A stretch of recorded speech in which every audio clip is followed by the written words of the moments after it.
Vamos a orar para que empecemos, ¿no? Vamos a orar. Señor, estamos en tus manos, es donde debemos estar, ese es puerto seguro, ese es el lugar más firme, Señor, y eso nos hace sentir bien porque sabemos que a pesar de las circunstancias del mundo, estando en tus manos, estamos bien y te agradecemos. Sigue instruyéndonos a través de tu palabra, Padre.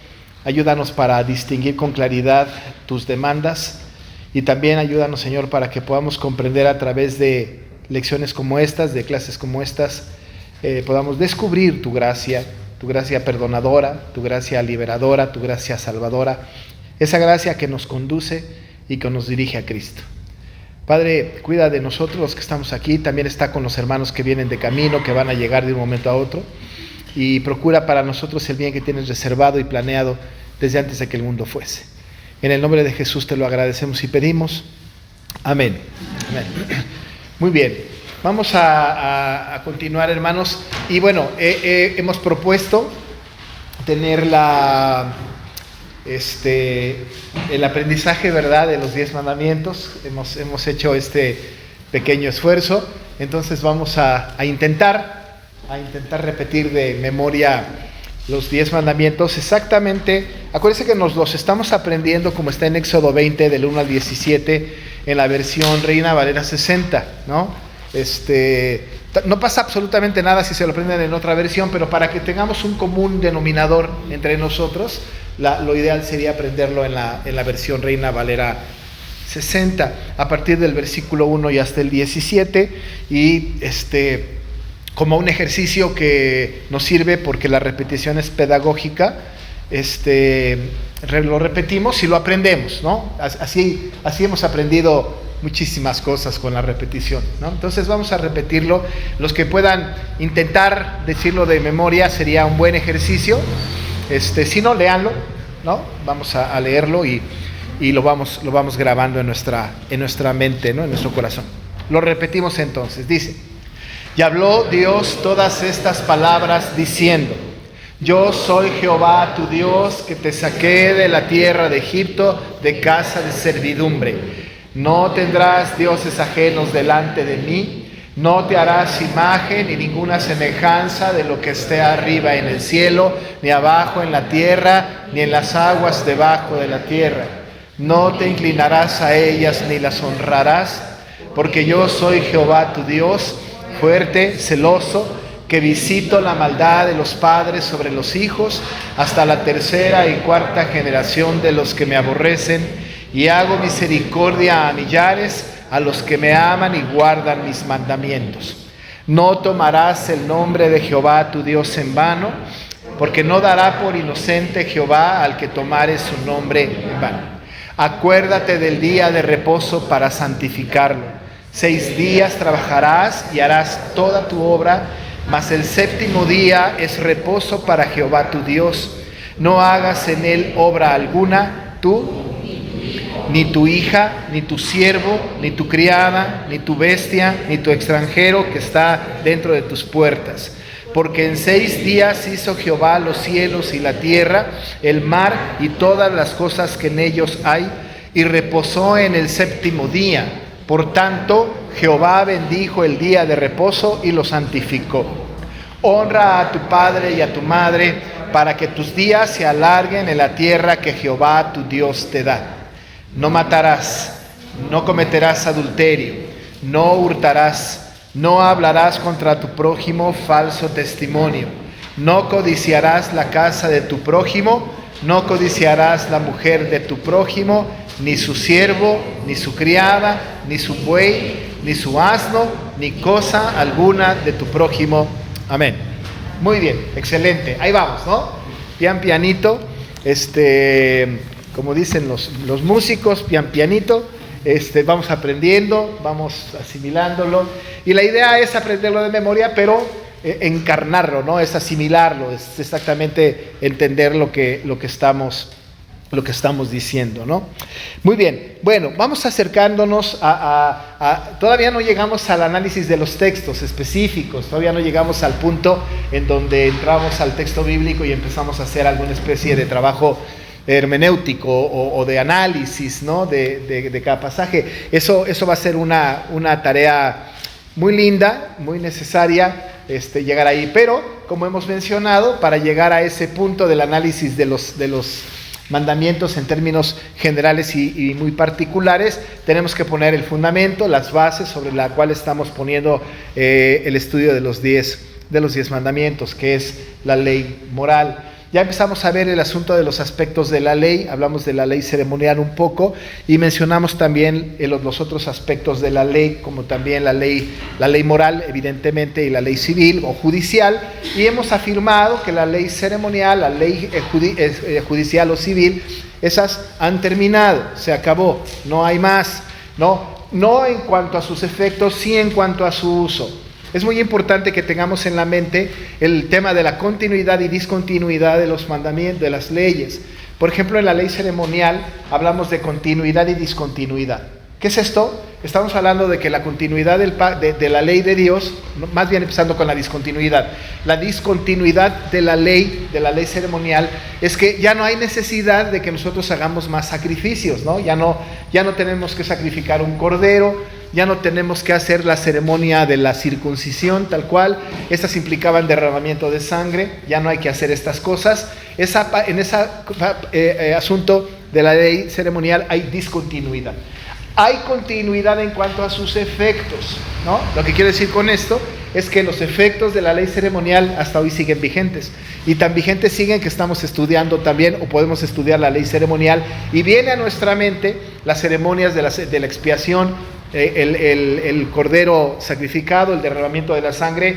Ese efecto sigue ahora, ¿verdad?, en nosotros, porque por esa sangre nuestras llagas fueron sanadas, nuestros pecados limpiados, y tuvimos el perdón de nuestros pecados. Y la gente que hoy no conoce de Cristo, que viene a Cristo, esa sangre sigue haciendo su efecto, ¿no? Es decir, no para, ¿no? Ahí hay una continuidad de la ley ceremonial, porque la misma sangre que fue derramada en la cruz, no solamente alcanzó para la población de su época, sino ustedes y yo fuimos rescatados por la sangre de Cristo, ¿no? Hay continuidad en esa ceremonia, eso es algo lindo. Discontinuidad en cuanto a la ceremonia, ya no la practicamos. Continuidad en cuanto a los efectos de la ley, que siguen teniendo un efecto maravilloso para nosotros, ¿no? No es que Cristo esté muriendo todo el tiempo por nosotros, ya lo hizo, y como dice la palabra del Señor en Hebreos, una vez y para siempre, ¿no? Una sola vez y para toda la eternidad. Entonces hay continuidad. Sucede lo mismo con la ley civil o la ley judicial. Hay continuidad y discontinuidad, y en ese sentido entonces se traslada a cosas como los sacramentos, por ejemplo, ¿no? En el bautismo y en la Santa Cena hay continuidad y discontinuidad, ¿no? Discontinuidad porque ya no sacrificamos y ya no hay circuncisión. Continuidad porque sus efectos permanecen, y nosotros hacemos esto de una manera muy constante con la Santa Cena y estas cosas, ¿no? Muy bien, así que hemos entrado en ese detalle. Pero hoy vamos a hablar un poco acerca de los usos de la ley. La pregunta que hoy vamos a tratar de contestar en una primera parte es con esta pregunta de ¿para qué nos sirve la ley? ¿Verdad? Ya hablamos un poco de esta ley, los efectos de la ley, la ley en tres aspectos, los aspectos de la ley, 3 aspectos, una sola ley, 3 aspectos, pero ahora vamos a ver para qué nos sirve la ley, de qué nos sirve, ¿no? De qué nos sirve la ley. Evidentemente hemos desechado el uso de la ley, ese uso que tiene que ver con que nos otorga salvación. No hay manera posible, la ley no nos otorga salvación, no hay manera de que en el cumplimiento de la ley tengamos salvación. Ahora, mencioné en algún momento que esto es por la imposibilidad de nuestra condición pecaminosa. En cuanto al rigor de la ley, sí sirve para la salvación. Aquí el asunto es a ver quién la cumple, ¿verdad? Alguien dice, yo quiero ser salvo por la ley, perfecto, ¿no? Pues cúmplela. Ahora, si puede poner un propósito, a partir de ahorita voy a cumplir toda la ley. Sí, el problema es que hoy en la mañana pecó y ya la cosa se amoló. No hay manera, no hay forma, es imposible. Así que descartamos ese posible uso de la ley, ese uso de la ley que nos lleva a la salvación. Bueno, queda completamente aislado. Entonces, el uso de la ley, ese uso de la ley que vamos a abordar ahora, tiene tres aspectos, ¿verdad? Hay tres usos de la ley que vamos a tener que analizar, ¿no? Los tres usos de la ley. Estos son el uso pedagógico, el uso civil y el uso normativo. Pedagógico, civil y normativo, ¿no? Estos son los tres usos de la ley: pedagógico, civil y normativo. En estos tres hay un factor común. En el uso de la ley, estos tres usos, sin duda alguna, nos llevan a Cristo. Hoy en la mañana en la predicación quería hacer yo mucho énfasis en siendo Cristo el centro de nuestra atención, ¿no? Cristo es el centro de nuestra atención y esto no debe de perderse de vista. Cuando estamos nosotros hablando de prácticamente cualquier tema bíblico, Cristo debe de aparecer en la escena. No hay forma de que desaparezca, ¿no? No puede haber doctrina, no puede haber teología, no puede haber dogma sin Cristo. Cristo está envuelto en toda la Biblia, absolutamente. En el tema de los usos de la ley, en el triple uso de la ley o los tres usos de la ley, la intención o los usos de la ley tienen que ver con llevarnos a Cristo. Así que cuando nos acercamos a la ley, tenemos que conservar o tenemos que ver este asunto de llevarnos a Cristo. Y empezamos entonces, ya hablé de que es el uso pedagógico, civil y normativo, pero hoy vamos a empezar, y quizá nos tome toda la clase, vamos a hablar del uso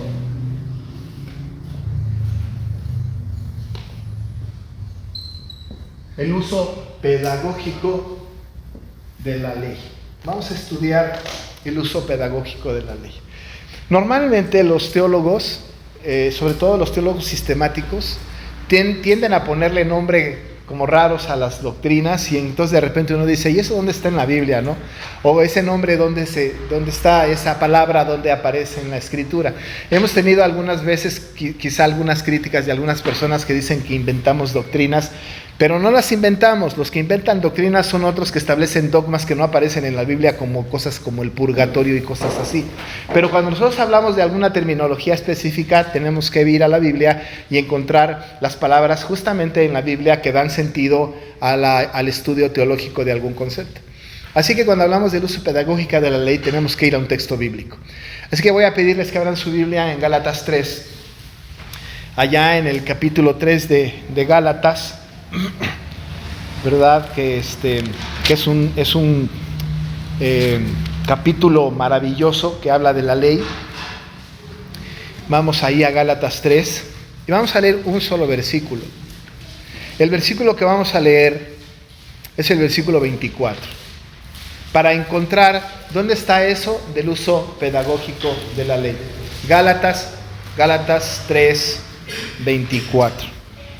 Alguien con una voz firme, fuerte y buena lectura, por favor, que nos haga el favor de leer Gálatas 3, 20. Sí, Rosy. Dice, de manera que la ley ha sido nuestro ayo, para llevarnos a Cristo, a fin de que fuésemos justificados por la fe. Muy bien, ahí tenemos este texto. Lo que está diciendo el apóstol Pablo aquí, no quiero descontextualizarlo, está hablando de la ley sin duda alguna, pero lo que está diciendo aquí el apóstol Pablo es que la ley ha sido nuestro ayo para llevarnos a Cristo a fin de que fuésemos justificados por la fe. Este solo versículo contiene un contenido teológico grandísimo, inmenso, maravilloso, pero casi podemos nosotros tener de uso común todas las palabras de este versículo menos una, ¿no? O sea, de todas estas palabras la mayoría de nosotros las podemos manejar y las podemos contemplar y las podemos distinguir sin problema. Quizás hasta las pudiésemos definir de alguna manera, incluso hasta muy teológicamente, ¿verdad? Porque entendemos todas las palabras que están ahí. Pero hay una palabra, una que no es de uso común, que también sabemos qué significa porque hemos pasado por esa palabra en algunas ocasiones. Pero es una palabra solamente de 3 letras, ¿no? Es una palabra muy sencilla, pero que requiere de un análisis un poquito más profundo que vamos a hacer ahora. La palabra es ayo, ¿no? Ayo. Y dice la Escritura que la ley ha sido nuestro ayo.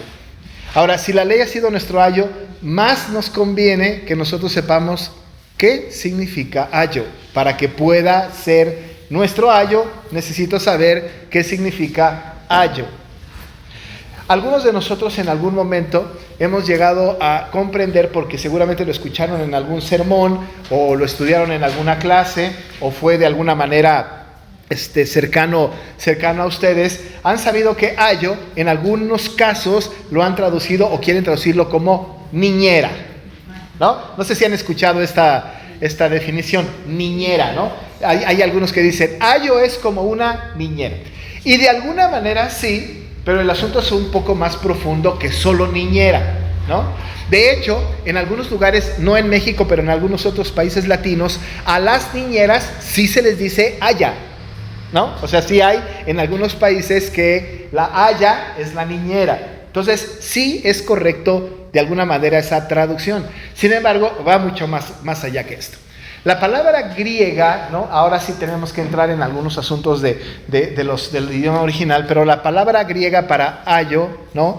Es esta.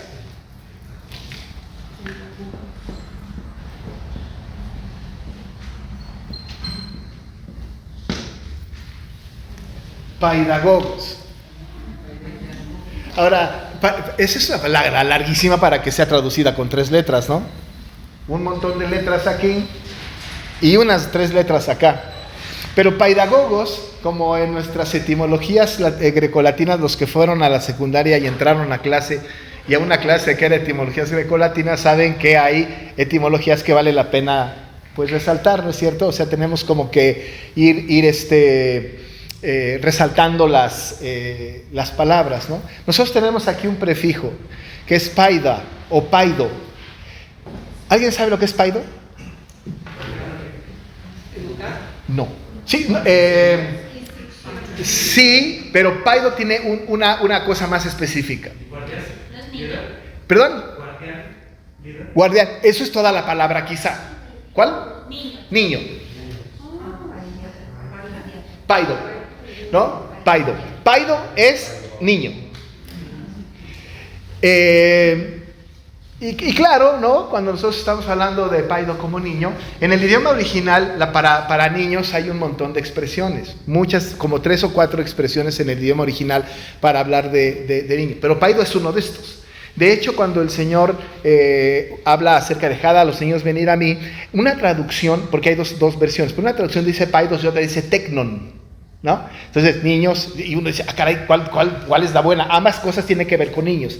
Quizá quien lo diga y como lo diga y en el contexto que lo diga sea otra cosa. Pero esta palabra ahí es paidagogos o paidogogos. Esto, que es de niños, es el guardián de los niños, es el guía de los niños, es el custodio de los niños, es el tutor de los niños. Quizá por eso nos han enseñado que es niñera, ¿no? Quizá por eso nos han dicho niñera, porque las niñeras no están a cargo de los mayores. Yo no me imagino que mi esposa salga y dice, te voy a traer un niñero para que te cuide. No podría ser posible. Normalmente los niñeros tienen que ver, ¿no? O niñeras con el cuidado de los paidos, con el cuidado de los niños, con el cuidado de aquellos. ¿Qué característica tiene un niño? Una característica que tiene un niño es que cuando traemos a una niñera con un niño, estamos tratando que la niñera, ¿verdad?, lo proteja de los propios errores de ese niño, de las imprudencias de ese niño. Estamos trayendo a la niñera para que esa niñera se encargue de que el niño no trepe en una escalerita construida con sillas a la punta del refrigerador. Estamos tratando de impedir sus imprudencias, sus desatinos, ¿no? Lo estamos cuidando de él mismo, porque es imprudente, porque comete errores, porque estamos evitando que el niño meta un clip en el tomacorrientes. Son errores de él, ¿no? Sus propios errores. Muy bien, entonces cuando la palabra es construida y es entendida por la cultura griega en aquel tiempo, estamos hablando entonces que el sentido que el apóstol Pablo le quiere dar a esos Gálatas, que no es una ciudad sino es una región, está diciendo, ustedes, ¿verdad?, o nosotros los cristianos, somos como niños que tenemos que tener tutor, alguien que nos dirija y que nos cuide de nosotros mismos, que nos señale nuestro error y que nos cuide de nosotros mismos, de nuestras incapacidades, de nuestras imprudencias, de nuestros atropellos, de nuestras conductas, ¿no? Cuídanos. Y entonces la palabra ayo en español, bueno, quedó muy bien, pero paidogogos. Significa entonces, leyendo el texto, ¿verdad?, que la ley ha sido nuestra niñera, nuestro paidogogos, es decir, que la ley va a cuidarnos de nuestros propios errores. En ese sentido, entonces, la ley me dice a mí, ¿verdad? Me dice a mí qué errores tengo, que yo no sabía, que no había distinguido o que no los consideraba como errores. Y entonces, como dice la Biblia, la ley es como un espejo que me hace verme a mí, ¿no? Allá. Y decía, caray, yo no sabía que esto era pecado, pero ahora lo sé. Porque la ley fue mi niñera que me enseñó qué es lo que yo estaba haciendo mal y me confrontó. Así que el texto dice que la ley ha sido nuestro ayo, y este ayo tiene el propósito de evitar, ¿verdad? O anunciarme los pecados que tengo y conducirme a Cristo. Y entonces conducirme a Cristo, para que fuésemos, diría el texto, para que fuésemos justificados justamente por el Señor. ¿Cómo nos ayuda la ley? Pues, ¿cómo nos dirige en este uso pedagógico para llegar a Cristo? Si la idea es conducirnos a Cristo, ¿no? Conducirnos a Cristo, entonces, ¿de qué manera me ayuda? ¿De qué manera me ayuda? Y aquí entramos entonces al desarrollo del uso pedagógico de la ley, ¿no? Esto es más etimológico, entonces lo quitamos. Pero hay tres cosas. Voy a tratar de escribir. Casi no escribo, pero ya me dijeron que tengo que escribir.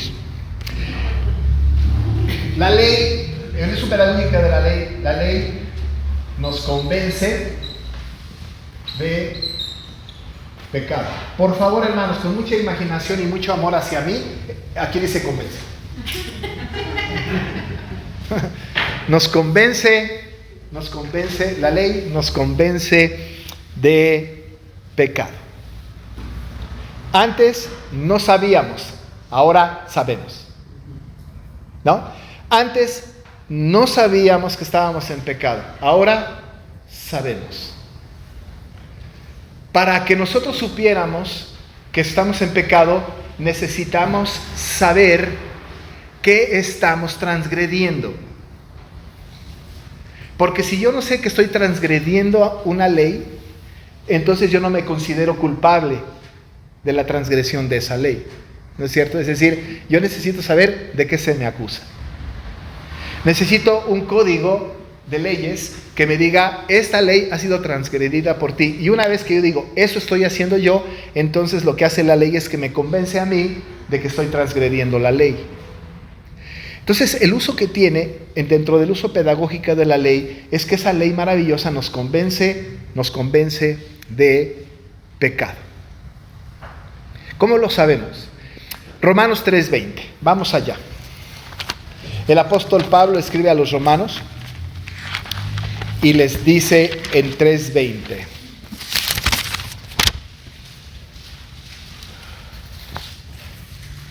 ¿Qué dice? Alguien que lo lea, por favor. Sí, hermanado. Ya que por las obras de la ley ningún ser humano será justificado delante de él, porque por medio de la ley es el conocimiento del pecado. Por medio de la ley es el conocimiento del pecado, ¿no? Por medio de la ley conocemos nosotros el pecado. Si nosotros transgredimos la ley, si rompemos la ley, si vamos en contra de la ley, ¿no? Y cuando nosotros nos enfrentamos a la ley, entonces la ley, como dice el capítulo 3, versículo 20 de Romanos que hemos nosotros leído, ¿verdad? Por la ley nosotros conocemos el pecado. Ahora, hemos dicho la semana pasada, y aquí vamos a ir poco a poco a lo largo del tiempo, ¿verdad? Y voy a utilizar una palabra en aquel momento, hoy solamente la he mencionado, en una figura de lenguaje que se llama sinécdoque. Es el todo por una parte o una parte por el todo. Pero esta figura de lenguaje habla acerca de la transgresión de la ley explícita e implícita. Eso es más fácil de captar, explícita o implícita. Cuando estoy hablando, por ejemplo, de lo explícito, es cuando nosotros pensamos, y lo hemos dicho en el pasado, que si el mandamiento dice no matarás y ninguno de nosotros ha asesinado a nadie, entonces nosotros decimos ya cumplí con esa ley. Sin embargo, lo implícito de la ley, el Señor Jesús nos alumbra en el Sermón del Monte y dice: ustedes oyeron por los antiguos que fue dicho no matarás. Yo les digo que cualquiera que le llame fatuo a su hermano o necio es culpable de juicio, es culpable del mandamiento. De tal manera entonces, ¿verdad?, que nosotros no lo sabíamos. Si no leemos la ley, si no vemos el Evangelio, si no estudiamos la Biblia, si no nos confrontamos con el libro de la ley, no tenemos idea de que nosotros hemos caído en el incumplimiento de esa norma. Cualquiera de nosotros diría: de todos los pecados habidos en el decálogo, yo en realidad no estoy transgrediendo. Check, pum, palomita, no matarás, porque no he matado absolutamente a nadie. Ya la libramos, pero no. Problema. El problema es que sí le hemos llamado fatuo al hermano. Sí le hemos dicho necio al hermano, ¿no? Hemos hablado mal del hermano. Cualquiera de los que están aquí, ninguno de los que estamos aquí pudiese decir: yo jamás he hablado mal de nadie. Eso de jamás, ¿verdad? Igual ya a lo mejor de una semana para acá no, pero a lo mejor hace 15 días sí. Igual y hoy no, ¿verdad? Pero a lo mejor ayer sí. Es decir, este mandamiento tan simple, que en apariencia es cumplido, en lo profundo del mandamiento es incumplido. Ahora, no lo sabíamos. No estábamos enterados. Yo pensé que había cumplido con la ley, pero me topo con la ley y me entero que la he roto. Entonces, uno de los usos pedagógicos de la ley es que justamente, ¿verdad?, me convence de pecado. Digo: sí, he roto el pecado. He roto la norma, he transgredido la ley. Hay otros aspectos de la ley que de alguna manera nosotros pensamos que también ya la libramos, ¿verdad? Pero dicen los comentaristas, y dicen bien, que, ¿verdad?, no hay un solo ser humano, no ha habido ni habrá un solo ser humano que por lo menos un mandamiento lo cumpla cabalmente. Ni uno. Ahora, ¿qué decimos nosotros los presbiterianos, los cristianos, los bautistas, los metodistas, los evangélicos?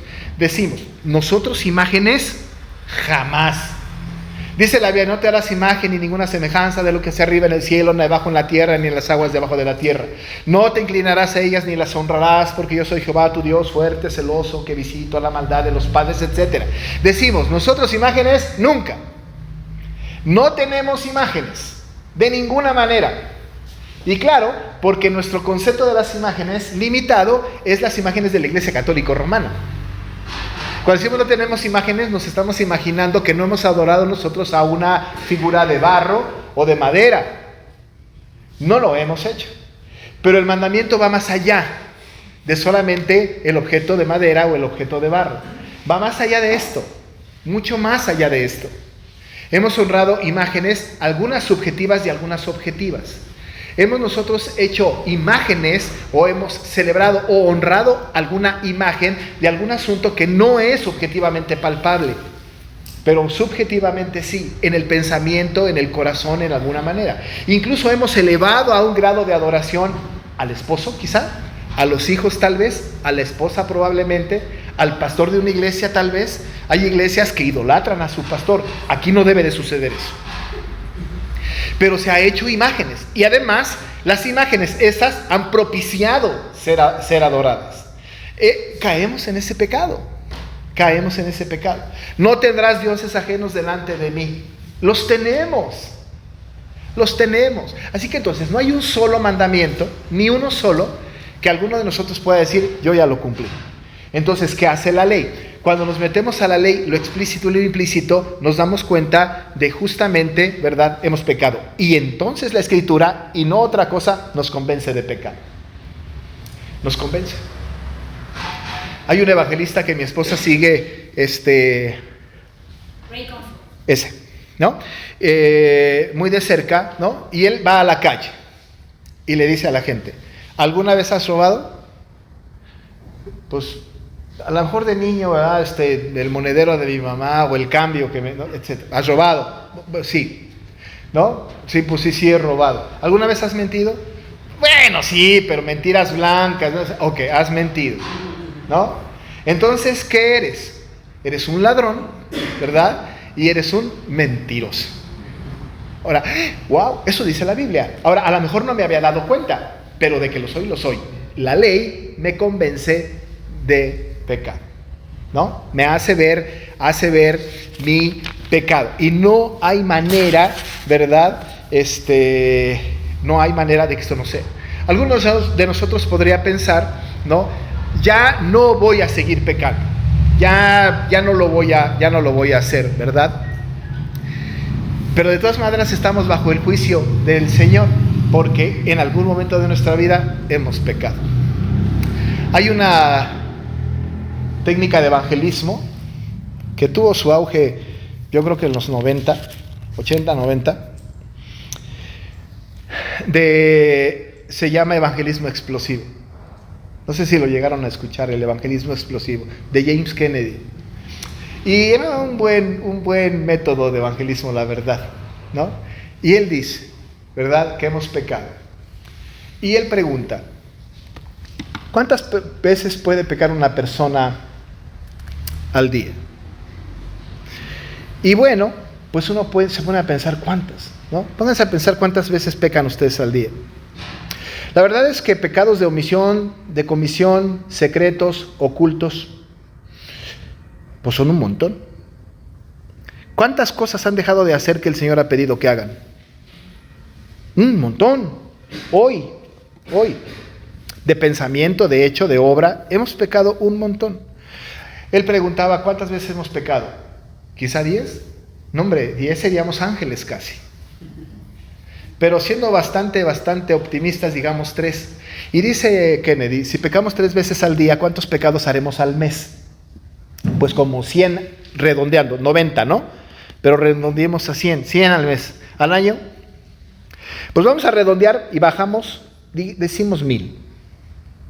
Si una persona vive 70 años, llega al trono de gracia del Señor con 70,000 faltas. 70,000. Y eso siendo casi unos angelitos. 70,000 pecados ante el trono de gracia del Señor. ¿Ustedes creen que nosotros llegamos con nuestra propia justicia de 70,000 faltas, tratando de excusarnos delante del trono de gracia del Señor por cada una? Mira, Señor, esa vez, espérame, déjame te explico. Ese día, ¿verdad? Yo estaba tan tranquilo, pero, ¿no? Y culpo a alguien. Síndrome de Adán, la mujer que tú me diste. Y ese día yo no quería, pero, ¿verdad? Y trato de justificarme. Ahora, ¿mi propia justicia puede salvarme delante del trono de gracia del Señor? Desde luego que no. Desde luego que no. ¿Puedo justificarme delante del Señor? Por supuesto que no. Ahora, ¿qué es lo que hace la ley en el uso pedagógico? Me convence de pecado, pero además de convencerme del pecado, ¿verdad?, me anuncia que estoy bajo el juicio de Dios. No solamente me convence, sino me anuncia que estoy bajo el juicio constante de Dios. Y llego delante de la presencia del Señor y desde luego que no tengo que esperar que el Señor me diga, está bien, ya me encontraste justificación para todos tus pecados, entra al gozo de tu Señor. Eso no va a pasar. Eso no va a pasar. La ley nos pone bajo el juicio de Dios. ¿Qué dice el versículo 19 de Romanos 3 que acabamos de leer? Un versículo antes.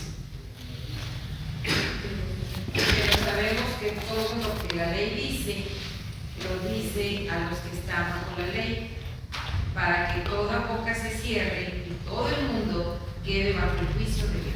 Todo el mundo quede bajo el juicio de Dios. ¿Saben una cosa? Todos estamos bajo el juicio de Dios.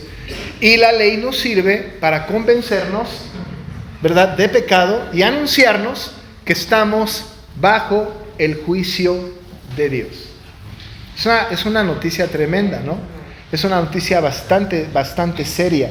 La gente que no es creyente está bajo el juicio de Dios. Nosotros, amados hermanos, estamos bajo el juicio de Dios. Pero la diferencia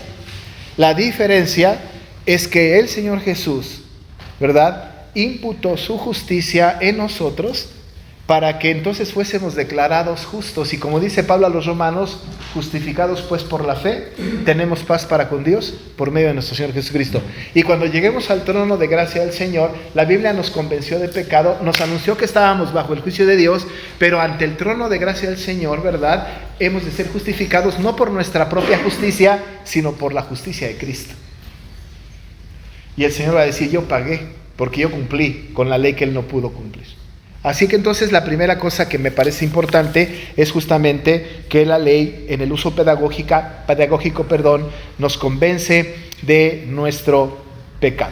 Pero la segunda cosa que es importante es que nos lleva a reconocer nuestra incapacidad. Nos convence de nuestra incapacidad. ¿Nuestra incapacidad de qué? Nuestra incapacidad de justificarnos por nosotros mismos. Nos convence de nuestra incapacidad. No podemos nosotros de ninguna manera, ¿verdad?, de ninguna forma hacer nada para que encontremos el perdón y la justicia de Dios para nosotros, ¿no? No podemos. No hay manera.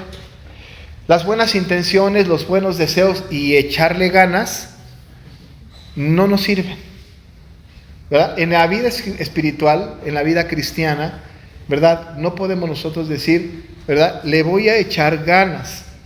Somos incapaces. Y la Biblia nos convence de nuestra incapacidad, ¿no? La ley, ¿verdad?, nos anuncia nuestra incapacidad. No podemos. Por nosotros mismos no podemos. A mí me llama la atención cuando alguien nos dice, ¿verdad?, eso lo deberíamos de quitar de los clichés de la iglesia, de las iglesias cristianas. Cuando alguien dice, para cualquier cosa, échale ganas. Eso es antropocéntrico. Eso es humanista. Eso es un engaño. Eso de échale ganas no funciona, ¿no? Porque ¿quién puede? Alejados de mí nada podéis hacer, dijo el Señor. Él es el que pone el querer como el hacer por su buena voluntad. No hay manera de que nosotros podamos creer que por nosotros mismos y echándole ganas podemos salir adelante ante el juicio o el escrutinio del Señor señalando nuestro pecado. ¿Quién puede? Nadie puede, ¿verdad? Absolutamente nadie. Yo no le puedo echar ganas, porque si le echo ganas, las ganas que le voy a echar no van a servir para nada. ¿Cuántas veces le he echado ganas y no he podido? ¿Cuántas ganas he tratado de luchar contra un pecado? Un pecado mío, ¿no? Un pecado de ustedes. Han tratado de echarle ganas y se han frustrado. Porque una vez que pueden vencer quizá una tentación o un pecado, viene el otro. Parece que están formados. Y uno ya terminó con este pecado y ahí viene el otro. Y de repente uno ya libró esto y hay otro. Y de repente, como yo comentaba en algún momento, tenemos algunos pecados ocultos que uno dice, caray, y ni siquiera yo sabía que yo era capaz de pecar de esta manera. Ya les platiqué que un día llegó mi nieta que quería ver a su otro abuelito. Y yo dije, yo no sabía que se podía sentir eso tan feo. Del abuelito el otro, ¿no? Caray, ¿no? O sea, porque hay pecados que uno no sabe, están ocultos, aparecen en algún momento y de repente uno los tiene. No hay manera, no hay forma. Somos incapaces de echarle ganas, no podemos. Romanos 8:7. Alguien más, por favor.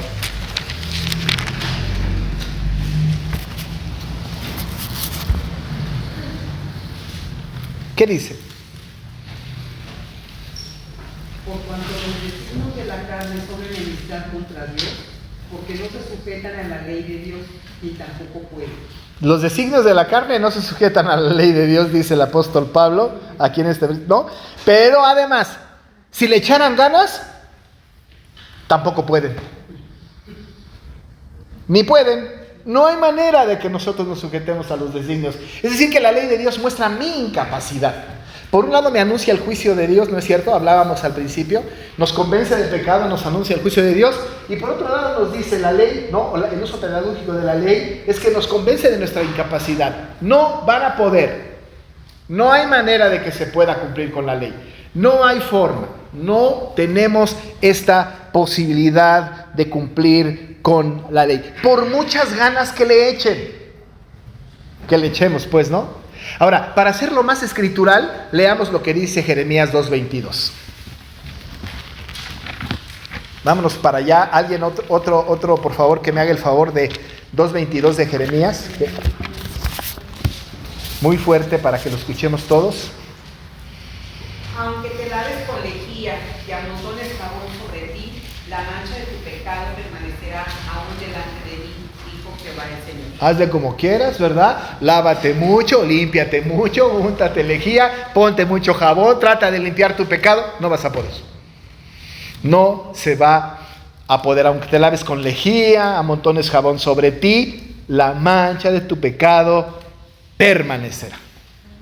La ley nos anuncia nuestra incapacidad. No vamos, ¿verdad?, a poder nosotros librarla solos, ¿no?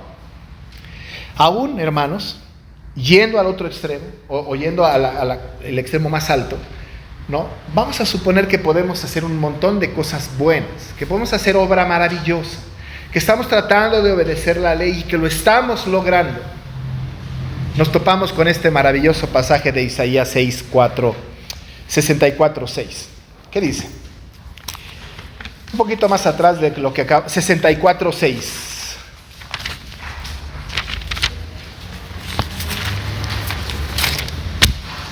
¿Cómo dice?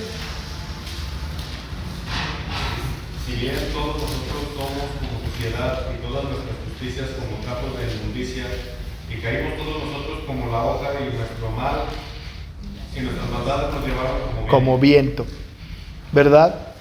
Todas, dice la Biblia, fíjense, nuestras justicias, entiéndase todas nuestras obras buenas, todas las cosas lindas que hacemos, preciosas que hacemos, maravillosas, espirituales que hacemos, todas las cosas, dice este maravilloso texto, ¿no? Todas nuestras justicias son como trapos de inmundicia. Suponiendo que hagamos cosas lindas, la ley de Dios nos muestra nuestra incapacidad. Aún, ¿verdad? Y cuando lleguemos o le digamos al Señor, Señor, hoy me porté bien, hoy obedecí, hoy no dije groserías, por ejemplo, ¿no? Bueno, espero que aquí nadie diga groserías, pero hoy no dije groserías, ¿verdad? Hoy no mentí, hoy no codicié, hoy cumplí la ley. Aún esas obras buenas, aún esas obras de justicia, delante del trono de gracia del Señor, son como trapos de inmundicia. Qué tremendo, ¿no?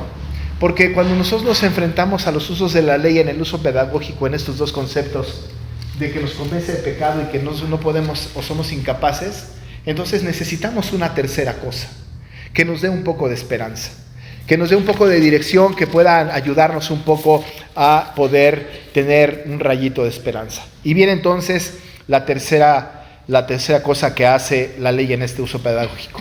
Nos enseña nuestra necesidad de la gracia, ¿verdad?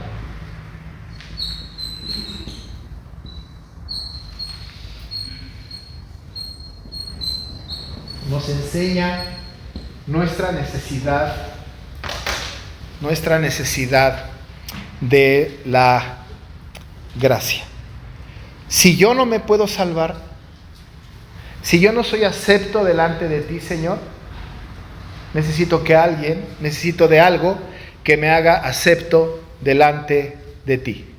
Si yo no me puedo salvar, necesito que alguien me salve. Una vez que yo pienso, ¿verdad? Yo digo, ya me convenció de pecado, soy incapaz de cumplir la ley y la ley me condena. Y yo no puedo vivir, voy a permanecer muerto por el incumplimiento de la ley, pero necesito la salvación, mi corazón anhela la salvación. Entonces, si yo no puedo, necesito que alguien pueda por mí. Necesito que alguien me salve. Esa es la necesidad más imperiosa de aquel que ha sido llamado por el Señor. Nosotros, por ejemplo, que una vez fuimos llamados por el Señor, ¿verdad? Que una vez que Cristo nos llamó. Porque antes de que el Señor nos llamara, no éramos conscientes de esto. No lo éramos. En realidad, pensábamos que estábamos muy bien. Muy bien. Incluso a lo malo le decíamos bueno y a lo bueno malo. ¿No es cierto? Ahora, por ejemplo, el mundo de nuestros tiempos, el mundo no cristiano de nuestros tiempos, que no conoce de Cristo, que no conoce de Dios, a lo malo le está llamando hoy bueno. ¿No es cierto? Por ejemplo, una relación homosexual. Eso es malo delante de los ojos del Señor. Es malo. ¿Saben qué está haciendo el mundo ahora? Le está llamando bueno a eso malo. Y están exaltando el amor a niveles que Dios no ha determinado. Es que no importa si son del mismo sexo. Si hay amor, eso es lo más importante. Y ahora se exalta eso Y ahora resulta que hasta el que sale del closet es alabado, es exaltado, es reconocido, ¿verdad? ¿Por qué? Porque a lo malo se le ha llamado bueno. Y no solamente en eso tan tremendo, en muchas otras cosas a lo malo se le ha llamado bueno. El hombre natural, el hombre que no conoce de Dios, evidentemente no es consciente, no ha tenido, ¿verdad?, un llamado de parte del Señor. El Señor no ha emblandecido su corazón, no ha entrado a sus vidas, no ha hecho la obra de regeneración. Pero ¿qué pasa con nosotros? Cuando nosotros, el Señor nos llamó, ¿verdad?, cuando el Señor nos rescató, nos llama, sucede algo muy lindo. Por eso es bueno venir a las clases. Ya estudiamos el tema del orden de la salvación y las doctrinas de la gracia, pero cuando el Señor nos llamó con su llamamiento eficaz, aplicando su gracia irresistible, ¿saben qué fue lo que hizo? Cuando el Señor me llamó a mí, cuando les llamó a ustedes, ¡pum!, de inmediato cambia su corazón de piedra a un corazón de carne, sus afectos cambian y se les alumbra la vida y se dan cuenta cuán pecador soy. ¡Qué barbaridad! ¡Cuánto he ofendido a Dios! No puede haber el verdadero arrepentimiento para salvación si no hay una verdadera convicción de pecado. Y cuando el Señor me llama a mí y convierte mi corazón, es decir, me regenera después, en ese momento entonces viene el peso del pecado sobre mí. Viene el peso y entiendo yo que ese pecado me condena. Entiendo yo que si sigo en esta condición pecaminosa, lo que va a suceder con mi vida es que me voy a ir al infierno. Pero el Señor ha modificado mi afecto, ha venido a mi corazón, ha cambiado mi vida, ha cambiado mis afectos. De repente abre mis ojos, ¿verdad? Abre mis ojos y me entero de que soy pecador. Abre mis ojos y me entero que soy incapaz de salvarme por mí mismo. Pero ojo, abre mis ojos y me ofrece la gracia, ¿verdad? Y entonces yo digo, ya no puedo yo salvarme por mí mismo, que alguien me salve, necesito la salvación porque mi corazón ya ha sido regenerado.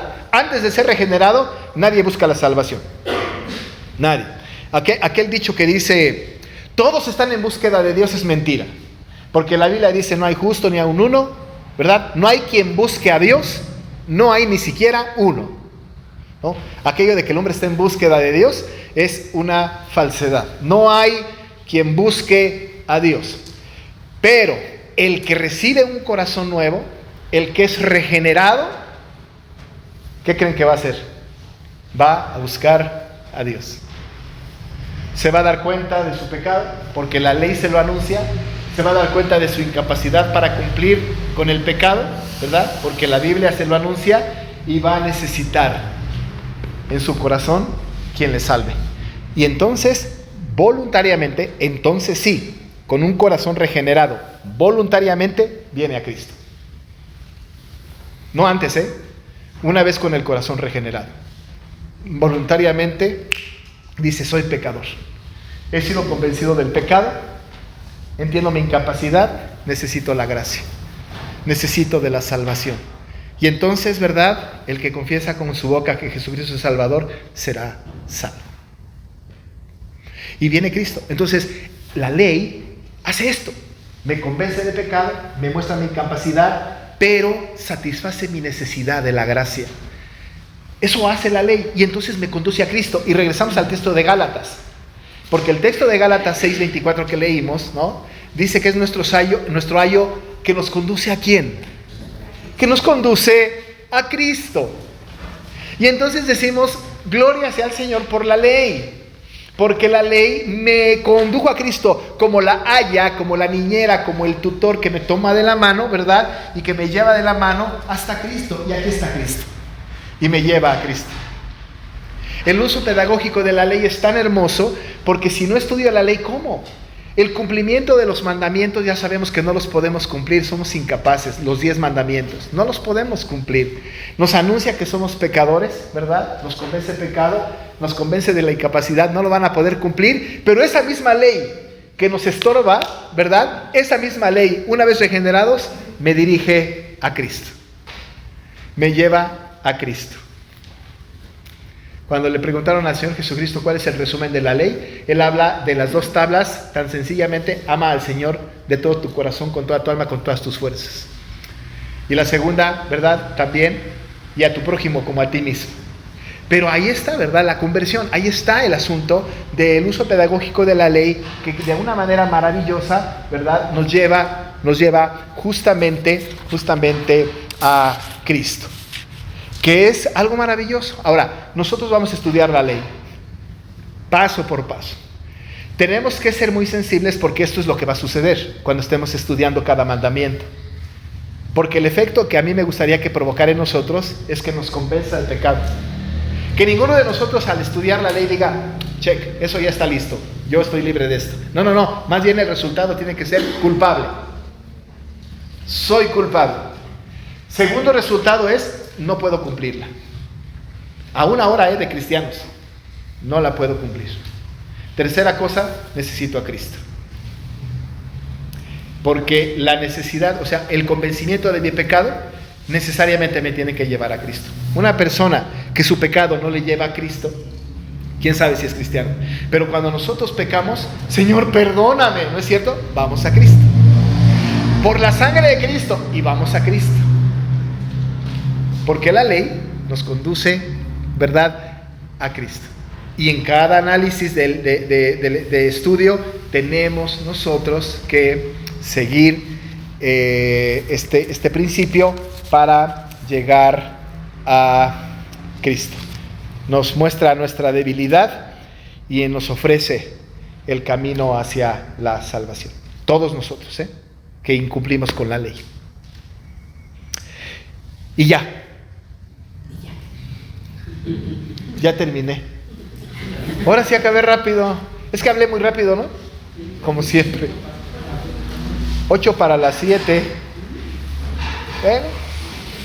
Pero hasta aquí quería yo llegar. Es que también tengo el uso normativo, pero si empiezo, no lo voy a acabar. Entonces prefiero mejor irme cada domingo con un uso diferente. Próxima semana el uso normativo de la ley. Siguiente semana, ¿no? El otro uso de la ley. Y luego ya nos vamos a meter con civil y primero vamos a ver el normativo, luego el civil, sí, en ese orden. Es que yo los dicté antes, así, ¿no? Pedagógico, civil y normativo, pero vamos a ver normativo y después civil, ¿no? Y después de esas dos, para que sepan, entramos con los mandamientos. Vamos a tener, estoy planeándolo, ¿no? Sean pacientes con su pastor, por favor, pero algunos domingos de diciembre, que vienen todas las fechas estas medio raras, festivas y eso, es muy probable porque el 24 y el 31 son el tema son domingos, ¿no?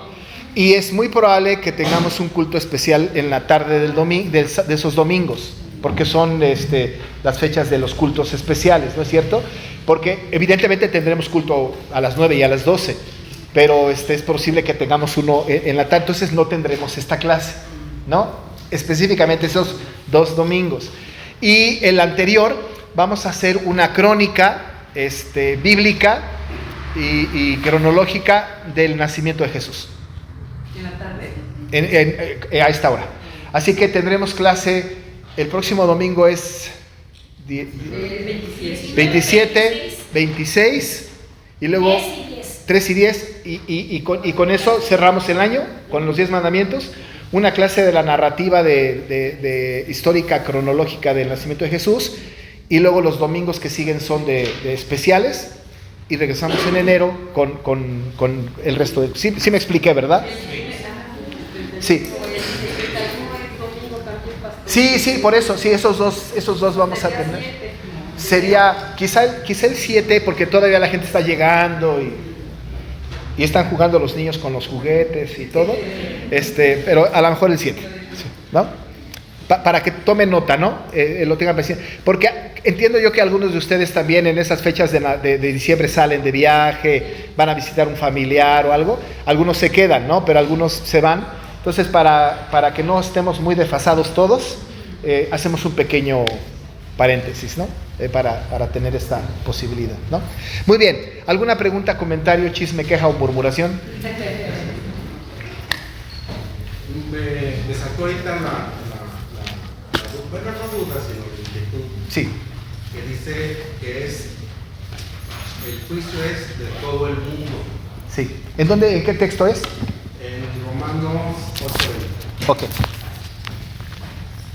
Romanos 8:20. Y por otro lado dice que Jesucristo murió por todo el mundo. ¿Sí? Sí. Romanos 8:20 no. 3:20, ¿no? 9. Ah, 3:10. 3, sí. Pero sabemos que todo lo que la ley dice, lo dice a los que están bajo la ley para que toda boca se cierre y todo el mundo quede bajo el juicio de Dios. Ujú. Ese es por un lado. Ajá. Y por otra parte de la escritura, nos habla que Jesucristo murió por todo el mundo. Ok. En el caso de nosotros los presbiterianos sabemos que no todo el mundo Sí. va a ser. Efectivamente. La pregunta sería, ¿por qué no le da toda la oportunidad al mundo? Ah, hay que preguntárselo a él. No tengo idea. Sí. Es una buena pregunta. Cuando nació Jesús y se anunció su nacimiento, se le dijo a José y también de alguna manera a María, pero se les dijo, ¿verdad? Su nombre va a ser Jesús porque salvará a su pueblo de su pecado. Hay dos conceptos, voy a decirlo rápido, espero no enredar demasiado. Hay lo que le llaman la expiación universal y la expiación limitada. Y la gran pregunta al respecto de lo que dice mi hermano Josué es ¿por quién murió Cristo? ¿Si por su pueblo solamente, sus elegidos o por todo el mundo? Y entonces se toman pasajes como estos, en los genéricos, ¿no? De todo, ¿no? Ya saben los absolutos, todo, nadie, siempre, nunca, ¿no? Como las mamás, nunca me haces caso. En realidad sí le hicimos caso alguna vez.